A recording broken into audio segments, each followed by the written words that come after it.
जय हिंद साथियों। आज हम आपके लिए लेकर आए हैं कंप्यूटर के कुछ 50 से 60 महत्वपूर्ण क्वेश्चंस जो आप किसी भी कंपटीशन एग्जाम के अंदर जब कंप्यूटर का सिलेबस वहां पर हो जिन्हें आप आराम से आसानी से कर सकते हैं। यदि आपने ये 50-55 क्वेश्चंस याद कर लिए तो आप किसी भी कंप्यूटर एग्जाम को आसानी से फाइट कर सकते हैं। वो चाहे एग्जाम RCT कंप्यूटर का हो या किसी दूसरा कंप्यूटर का एग्जाम हो, उसको आप आसानी से कर सकते हैं।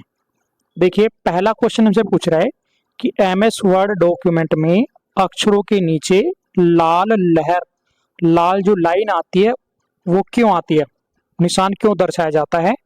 देखिए साथियों, जो रेड वाली लाइन आती है वो तब आती है कि हमने जो डॉक्यूमेंट बनाया हुआ है उस डॉक्यूमेंट के अंदर हमसे कोई स्पेलिंग की एरर हो गई है तो आती है रेड वाली लाइन। तो अभी हमारा आंसर क्या होगा, स्पेलिंग की त्रुटि की हमने स्पेलिंग गलत लिख दी तो रेड वाली लाइन आती है।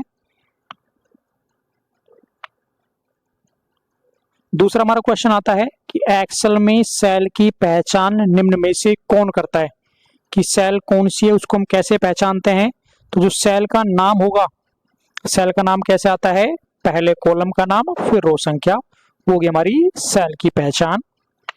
अगला क्वेश्चन आता है कि भारत में सुपर कंप्यूटर परम का निर्माण कहाँ किया गया। देखिए साथियों, परम भारत का पहला सुपर कंप्यूटर था। भारत में जो सबसे पहला सुपर कंप्यूटर बना वो था हमारा परम, और वो जो कंप्यूटर बनाया गया वो बन गया भारत के पुणे शहर के अंदर। तो हमारा आंसर होगा पुणे शहर में।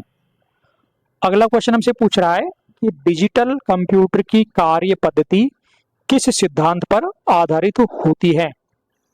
कंप्यूटर को हमने 3 प्रकार से बांटा हुआ है।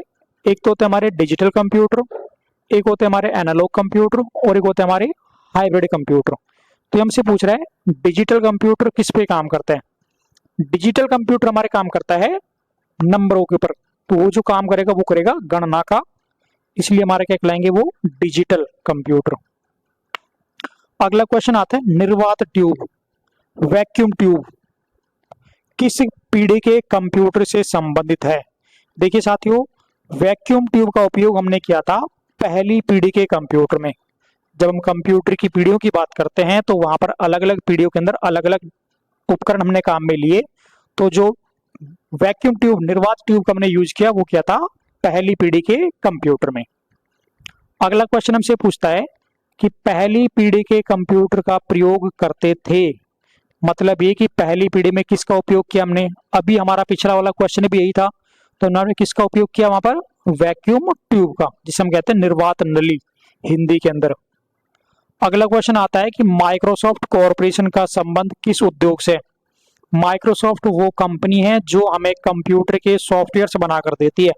Microsoft Word, Microsoft Excel, Microsoft PowerPoint, ये सब जो बनाकर देती है वो है माइक्रोसॉफ्ट। यहाँ तक कि हमारे कंप्यूटर का जो ऑपरेटिंग सिस्टम होता है विंडो, उसको बनाने का जो पेटेंट है वो भी माइक्रोसॉफ्ट के पास है। तो यहाँ पर हमारा आंसर होगा कंप्यूटर सॉफ्टवेयर्स। अगला क्वेश्चन आता है कि गूगल क्या है। गूगल हमारा सर्च इंजन होता है। सर्च इंजन क्या होते हैं, सर्च इंजन वे सॉफ्टवेयर हैं, वे वेबसाइट हैं जो किसी भी इंफॉर्मेशन को, किसी भी सूचना को सर्च करने में आपकी सहायता करते हैं, वो हमारे कहलाते हैं सर्च इंजन। अगला क्वेश्चन आता है कि IBM क्या है।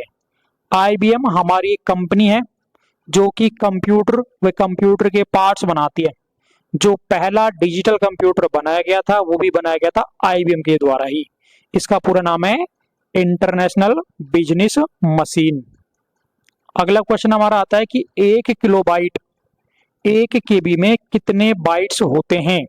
ये हमारा क्वेश्चन है मेमोरी का। 1 किलोबाइट के अंदर हमारे होते हैं 1024 बाइट। अगला क्वेश्चन हमारे पास आता है कि माइक्रोसॉफ्ट का नवीनतम ऑपरेटिंग सिस्टम है, सबसे लेटेस्ट जो ऑपरेटिंग सिस्टम हमारा रनिंग में है वो है हमारा विंडोज 11। अगला क्वेश्चन आता है कि कंप्यूटर बंद होने पर किसके कंटेंट नष्ट हो जाते हैं। हमारी प्राइमरी मेमोरी के अंदर जो भी हमारे डाटा हैं, यदि हमारे कंप्यूटर की पावर ऑफ हो जाती है तो हमारे डाटा नष्ट हो जाएंगे। तो यहां पर हमारा आंसर होगा मेमोरी। अगला क्वेश्चन आता है कि कंप्यूटर में बिल्ट परमानेंट मेमोरी को क्या कहते हैं? जो कंप्यूटर के अंदर बाय डिफॉल्ट परमानेंट मेमोरी होती है उसे हम कहते हैं रोम। ये हमारी प्राइमरी मेमोरी के अंदर ही आता है, रैम और एक रोम। तो रोम हमारा क्या एक नॉन वोलेटाइल मेमोरी होती है। इट मीन्स कि इस मेमोरी में जो डाटा है वो लाइट बंद होने के बाद भी डाटा सुरक्षित रहेंगे। तो हमारा जो परमानेंट मेमोरी होगा इनबिल्ट वो होगा रोम। अगला क्वेश्चन आता है कि कंप्यूटर के मुख्य सिस्टम, कंप्यूटर का जो मेन बोर्ड होता है उसे क्या कहते हैं? उसे हम कहते हैं मदरबोर्ड। क्या कहते हैं? मदरबोर्ड। अगला क्वेश्चन आता है कि आजकल सबसे अधिक प्रयोग होने वाली निवेश युक्ति है। निवेश होता है इनपुट, कि हम इनपुट किसके द्वारा कर सकते हैं। सबसे ज्यादा जो हमारा इनपुट डिवाइस काम में आता है वो होता है हमारा माउस। अभी जो हमारे पॉइंटर चल रहा है इस पॉइंटर को चलाने का काम भी हमारा माउस ही करता है।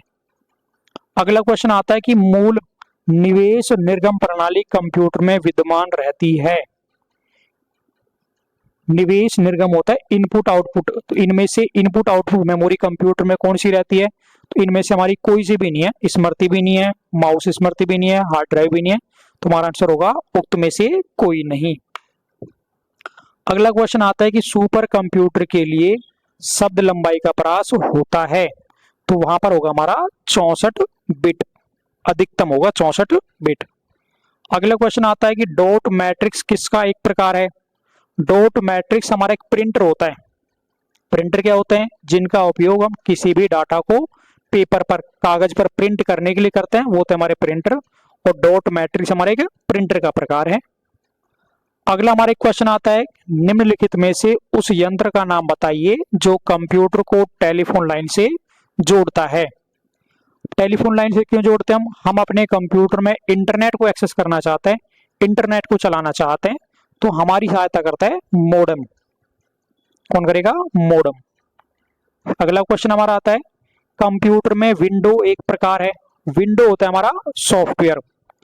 देखिए हमारे कंप्यूटर के दो भाग होते हैं, एक भाग तो होता है हार्डवेयर और एक भाग होता है सॉफ्टवेयर। हार्डवेयर वो होते हैं जिन्हें आप देख सकते हो, छू सकते हो, like keyboard, pen drive, mouse, monitor. और सॉफ्टवेयर होते हैं जो कंप्यूटर के अंदर रन होंगे, कंप्यूटर के अंदर चलेंगे और हमारे कंप्यूटर के हार्डवेयर भागों को कार्य योग्य बनाएंगे। तो जो विंडो है वो भी हमारा क्या है? एक सॉफ्टवेयर है, सिस्टम सॉफ्टवेयर। अगला क्वेश्चन आता है कि कंप्यूटर वायरस केवल एक प्रकार का सॉफ्टवेयर है जो मुख्यतः नष्ट करता है, वो हमें नुकसान पहुंचाता है हमारे प्रोग्रामों को। कौन? Computer virus. अगला क्वेश्चन आता है, निम्नलिखित में से कौन सी सूचना प्रौद्योगिकी नहीं है? जो टेक्नोलॉजी से संबंधित नहीं है वो होगा हमारा प्रकाश का भंडारण। साइबर स्पेस, मॉडेम, अपलोड, ये सब क्या हमारे टेक्नोलॉजी से संबंधित शब्द हैं। तो जो प्रकाश का भंडारण है वो हमारा टेक्नोलॉजी शब्द नहीं है। अगला क्वेश्चन आता है कि अनुपम क्या है? अनुपम एक संस्थान है, एक शोध संस्थान है जहां पर हम नई नई रिसर्च करते हैं कंप्यूटर से संबंधित। अगला हमारा एक सवाल आता है कि भारत में विकसित परम सुपर कंप्यूटर का विकास किस संस्था ने किया?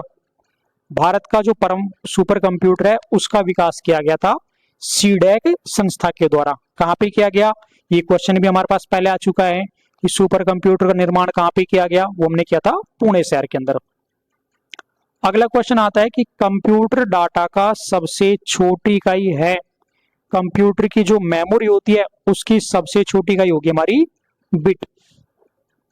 अगला हमारा सवाल आता है, सारे कंप्यूटर में लागू होती है, वह कौन सी भाषा है जो सारे कंप्यूटर में लागू होती है? वो होती है हमारी मशीनी भाषा। हमारा कंप्यूटर सिर्फ मशीनी भाषा को समझ सकता है, बाकी भाषा को वो नहीं समझता है। एप्पल क्या है? हमारे पास एक क्वेश्चन आता है कि एप्पल क्या है? एप्पल एक ब्रांड है, एक कंपनी है जो कि एक इक्विपमेंट वगैरह बनाती है, कंप्यूटर के भाग बनाती है, कंप्यूटर्स बनाती है, मोबाइल फोन बनाती है। तो इनमें से हमारा कुछ भी नहीं है, तो हमारा आंसर क्या आएगा? इनमें से कोई नहीं। कौन सी भाभा परमाणु अनुसंधान केंद्र द्वारा विकसित सुपर कंप्यूटर परियोजना है? वो कौन सी? हमारी अनुपम। अनुपम किसके द्वारा विकसित की गई है? भाभा परमाणु अनुसंधान केंद्र के द्वारा। अगला हमारा एक सवाल आता है, कौन मस्तिष्क की कार्य प्रणाली की नकल करने वाला सबसे तेज गति वाला कंप्यूटर होगा। सबसे तेज जो कंप्यूटर होगा वो होगा हमारा क्वांटम कंप्यूटर, जो हमारे मानव मस्तिष्क के हिसाब से काम करेगा। एक आता है स्पेस स्पैम, किस विषय से संबंधित है? स्पैम होते हैं हमारे कंप्यूटर के अंदर जो मेल हमारे होते हैं, मेल ईमेल जो हमारे पास आते हैं उनमें अनवांटेड जो मैसेज होते हैं उन्हें हम कहते हैं स्पैम, जंक मेल। तो ये जो शब्द है वो हमारे कंप्यूटर से संबंधित होगा। एक क्वेश्चन आता है कि फाइल को अक्सर हम क्या कहते हैं? फाइल को हम कहते हैं डॉक्यूमेंट। आपने एमएस वर्ड में फाइल बनाई होगी, उसे क्या कहेंगे हम? डॉक्यूमेंट। एक सवाल हमारा होता है परस्पर संबंधित रिकॉर्ड के समूह को क्या कहते हैं? उसे हम कहते हैं डाटा शीट। अगला हमारे क्वेश्चन आता है कि एमएस वर्ड डॉक्यूमेंट में अक्षरों के बीच लाल निशान क्यों आती है? ये क्वेश्चन हमारे पास पहले भी आ चुका है। कब आती है?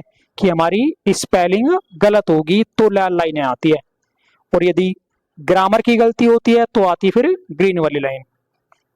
अगला हमारे क्वेश्चन आता है कि कंप्यूटर के कार्य करने का सिद्धांत है। कंप्यूटर क्या काम करता है? कंप्यूटर पहले इनपुट करता है, फिर प्रोसेस करता है, फिर उसका आउटपुट हमें ला कर देता है, इसलिए वो सारे के सारे काम करता है। तो हमारा आंसर होगा ये सभी। अगले क्वेश्चन आता है कि माइक्रो प्रोसेसर को कंप्यूटर का मस्तिष्क कहते हैं। माइक्रो प्रोसेसर जो कंप्यूटर का मस्तिष्क कहलाता है उसे क्या कहते हैं हम? उसे हम कहते हैं माइक्रो चिप, जो कि एक सिलिकॉन प्रोडक्ट का बना एक छोटा सा इक्विपमेंट होता है, छोटी सी चिप होती है। अगला हमारे क्वेश्चन आता है कि किसी बाहरी स्रोत से आती है और कंप्यूटर सॉफ्टवेयर में फीड की जाती है, उस सूचना को क्या कहते हैं हम? वो हमारे कहलाते हैं इनपुट। जो किसी दूसरे हार्डवेयर के द्वारा अपने कंप्यूटर में हम डालते हैं वो हमारे कहलाएंगे इनपुट। अगले क्वेश्चन आता है कि प्रयोक्ता दस्तावेज को जो नाम देते हैं उसे हम क्या कहते हैं? उसे हम कहते हैं फाइल नाम। जो भी आप फाइल बनाकर सेव करते हो तो आपने जो नाम दिया वो कहलाएगा हमारा फाइल नाम। अगला क्वेश्चन आता है कट, कॉपी और पेस्ट करने के लिए कौन सा मेनू सेलेक्ट किया जाता है? कट, कॉपी, पेस्ट करने का काम करता है हमारा एडिट वाला मेन्यू। अगला क्वेश्चन आता है रिलेटेड फाइलों की कलेक्शन को क्या कहा जाता है? वो सब हमारे कहलाते हैं डेटाबेस। एमएस एक्सेस का क्वेश्चन है डेटाबेस। विद्यमान डॉक्यूमेंट को परिवर्तित करना डॉक्यूमेंट की क्या कहलाता है? वो हमारी कहलाता है एडिटिंग की। हमारे पास कोई डॉक्यूमेंट है, उसके अंदर आप कोई भी चेंज करते हो, आपने कोई भी बदलाव उसके अंदर किया, वो हमारा कहलाएगा एडिटिंग। एक क्वेश्चन हमारा होता है समग्र डॉक्यूमेंट सेलेक्ट करने के लिए निम्नलिखित में से किस प्रयुक्त किया जा सकता है? हम पूरे डॉक्यूमेंट को सिलेक्ट करना चाहते हैं तो किस शॉर्टकट की का उपयोग हम करेंगे? पूरे डाटा आप सिलेक्ट करना चाहोगे तो हमारा आंसर आएगा कंट्रोल ए, पूरे डाटा को एक साथ सिलेक्ट करना हो तो। अगला क्वेश्चन हमारा होता है एमएस एक्सेल में चार्ट बनाने के लिए कौन सा विकल्प सही है? हम चार्ट कैसे बना सकते हैं? आप एमएस एक्सेल में चार्ट बनाना चाहते हो तो पहले आपको जाना पड़ेगा इंसर्ट मेन्यू और वहां पर आता है चार्ट्स के नाम से। अगला हमारा क्वेश्चन है किस कमांड की सहायता से हम किसी दस्तावेज को बचा सकते हैं? इट मीन्स कि हम अपने डॉक्यूमेंट को कैसे सेव कर सकते हैं, तो उसकी शॉर्टकट की क्या होगी? होगी हमारी कंट्रोल एस, सेव करने के लिए। शब्द संसाधन में डॉक्यूमेंट के भीतर टेक्स्ट को एक स्थान से दूसरे स्थान पर ले जाने को क्या कहते हैं? वो हमारा कहलाता है कट और पेस्ट, कि हम एक जगह से डाटा को हटाकर दूसरी जगह लेकर जा रहे हैं तो पहले डाटा को कट करेंगे और फिर जहां हमें चाहिए वहां ले जाकर क्लिक करके हमें पेस्ट करना होगा। अगला क्वेश्चन आता है कि स्प्रेडशीट में डाटा कैसे ऑर्गेनाइज होता है? वो होते हैं रो और कॉलम के अंदर। रो और कॉलम के अंदर हम डाटा को सेव करते हैं स्प्रेडशीट सॉफ्टवेयर में, जो कि हमारा होता है माइक्रोसॉफ्ट एक्सेल। अगला एक क्वेश्चन आता है टेक्स्ट आधारित डॉक्यूमेंट तैयार करने वाले सॉफ्टवेयर को क्या कहते हैं?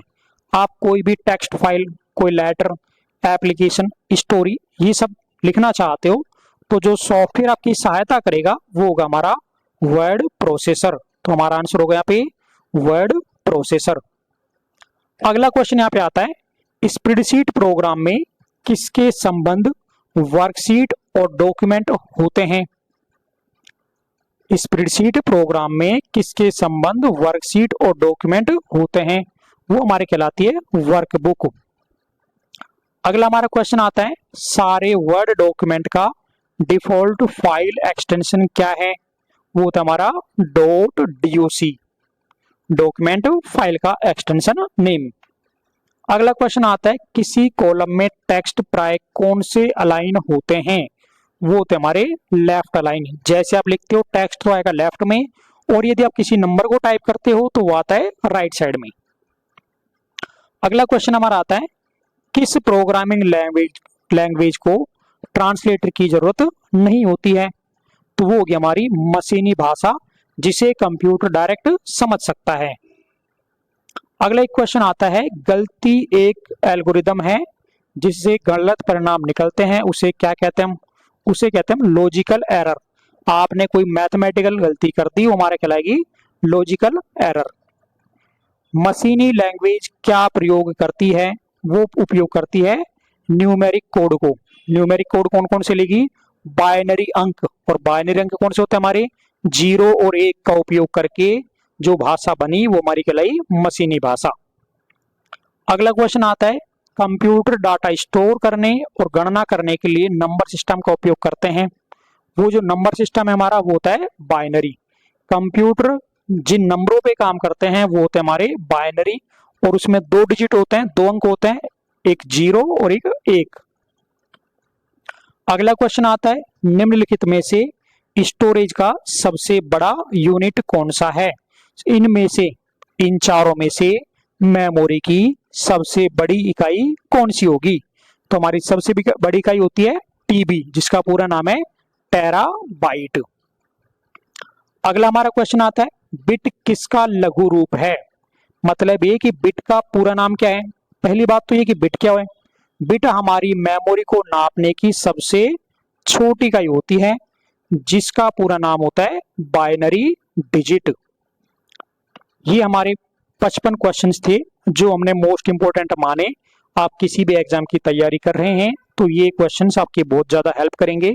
यदि आपको हमारी वीडियो अच्छी लगी हो तो हमारे चैनल को सब्सक्राइब करें, वीडियो को अपने दोस्तों से साझा करें। Thank you.